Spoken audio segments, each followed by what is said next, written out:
With summer in full swing and the holiday season only a few months away, taking time to travel or planning a future getaway may be top of mind for many individuals and their families. But if one family member is living with dementia, such as Alzheimer's disease or Lewy body dementia, their loved ones may be wondering if traveling is a realistic option.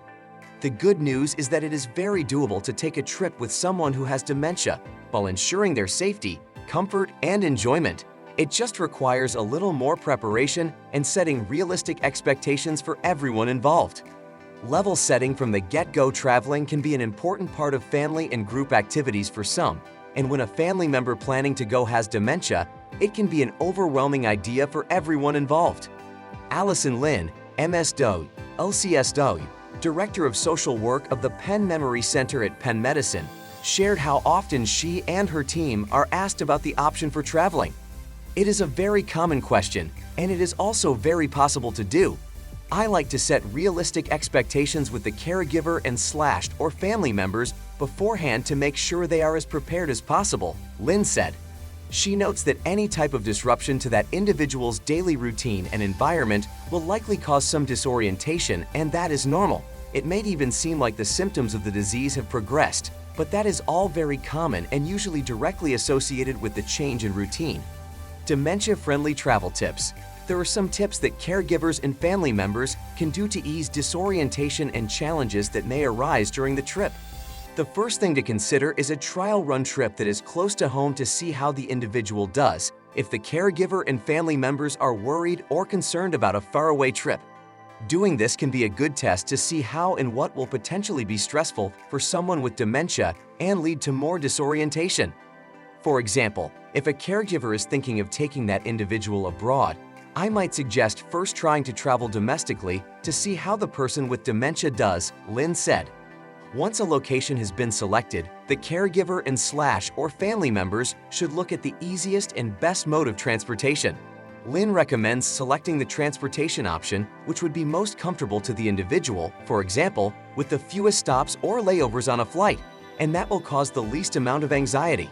Lynn also notes that if flying, calling the airline ahead of time to know that someone you are with has a disability can be helpful to expedite security checklines and find out any other helpful tools that the airline can provide. Additionally, if staying at a hotel, a caregiver can let staff members know of the situation. Many individuals with dementia could potentially wander around out of confusion when looking for a bathroom, bedroom, or another area in the unfamiliar space.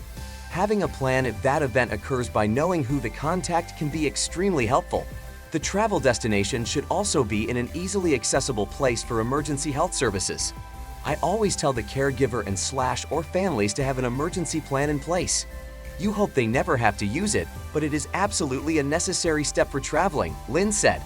It is also important to make sure the individual with dementia always has identification on them that cannot be taken off, like an identification band, such as an Alzheimer's Safe Return bracelet or a medical bracelet. Things like a wallet or phone would not be sufficient because they can be left behind or stolen. Lastly, make sure not to overschedule the trip so there can be a lot of downtime for not only the person with dementia to relax and acclimate, but for the caregiver too. Lynn also suggests that if the trip is just the caregiver and individual, that the caregiver bring a support person or two so they can have a break and a backup person if something happens. Finally, a note on packing. Sometimes people with dementia become anxious about packing for a trip. This could be related to difficulty with making decisions or because the task of packing for an upcoming trip could feel abstract. If there's an observed increase in anxiety or stress when packing, Lynn recommends packing for the person when they are asleep or not in the room. You know the weather where you're going and generally what the person would like to take, so you can ease some stress by relieving them of having to make decisions or planning ahead, which can be difficult for a person living with dementia, Lynn said. Thanks for watching. Don't forget to like, comment, and subscribe.